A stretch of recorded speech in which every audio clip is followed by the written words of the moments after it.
Welcome to Globe Arts. I'm Zoe and this is Jackie. We really hope you enjoy our how-to tutorials. I'm going to show you how to tie-dye using natural ingredients. So if you're going out and collecting some nettles on your daily walk, or if you've got some in your garden, obviously be very careful when you're picking them. Pop some gloves on. Okay, and I'm just gonna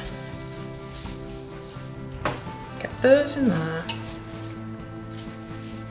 and get my spoon. It's better to use a metal or a plastic utensil for this. Some of the colours that you might create could be quite vibrant, and if you use something like a wooden spoon, then they might actually soak up into your utensil, which you don't really want. So something plastic might be a bit better. And then just obviously just push it all under the water, and you're just going to let that go and just keep checking the vibrancy of the colour.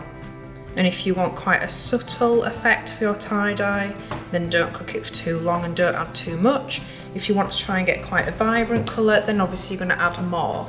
So for your greens, you've got nettles, you could use spinach.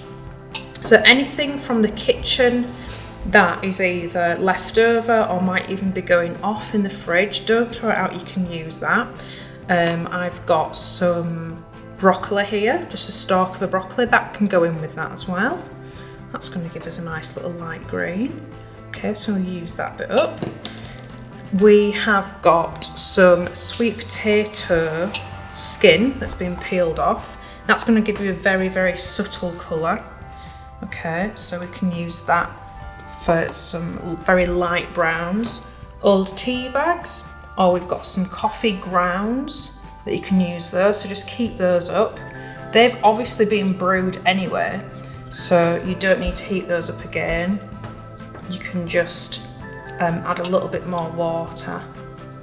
Okay, so that we get, trying to get none with the grounds on there. That's a very, very intense brown that we've got from there. Okay, and then just some of the liquid that your beetroot comes in. So the pickling juice there, that's obviously really very intense. You get a nice pink from that. Red onion, so the skins there will give you a really nice red or purple. You can use white onion skins and that's going to give you a yellowy colour. Also ground turmeric, that's going to give you a really, really intense yellow. A good tip for everything that you're stewing up is some vinegar. So it could be malt vinegar, it can be white vinegar. It's just the pH of that is going to help keep the dye very vibrant and stick to the fabric.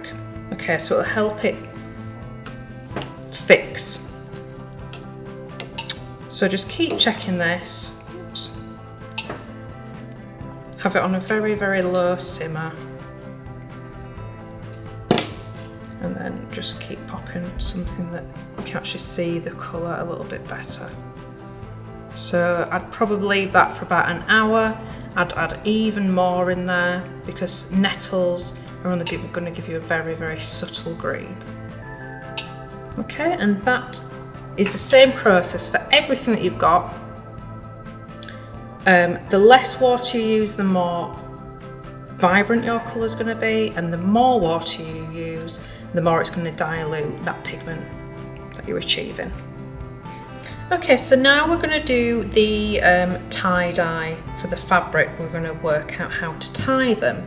So we've got a number of things that you can use. You can have string, rubber bands, small rubber bands or loom bands, and then you've got beads and buttons, and then we've got some wooden pegs. So I've got my small square of fabric, and before you do this you want to run it under a tap, get it a little bit damp, okay, before we put it into the actual dye bath, but I'm not going to do that bit yet. So different ways you can get different effects. So if we start off with the string, you can use that by, you can pinch and you could tie that around. Obviously that's going to give you a ring there.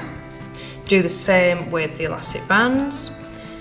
You can pop your beads in there and wrap the elastic bands round to make sure they're not gonna come out. And then you're left with a bigger circle there. Where the loom band is there, none of the dye is going to be able to get to that little bit of fabric. So you're going to be left with a circle there and then a ring around it, which will look like this one. So we've got one of these beads in there, a little loom band around the bottom, and when we take that out, you're left with the shape. So that is how you can get little rings like that. If you want concentric rings that are like a bullseye that go round and round, then you do your first one there with a bead in, and then you might move up to a bigger elastic band and leave a little gap. Wrap that one around and then move up another centimetre or so. So you've got another little gap, and so on and so forth until you've got to the end of there. So when you take that out, you're going to have the rings going around each other.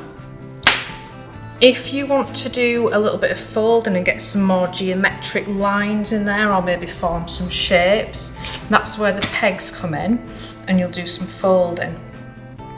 So you can do some concertina folding, and then all you do is peg that in place. And then when you pop it in your die, where it's folded, the die won't have got to that bit of fabric as much as the rest. So you get something like this. So if you fold it that way, you can also concertina fold it and then fold it again into smaller squares. And you can see some of the lines running through there. So that is from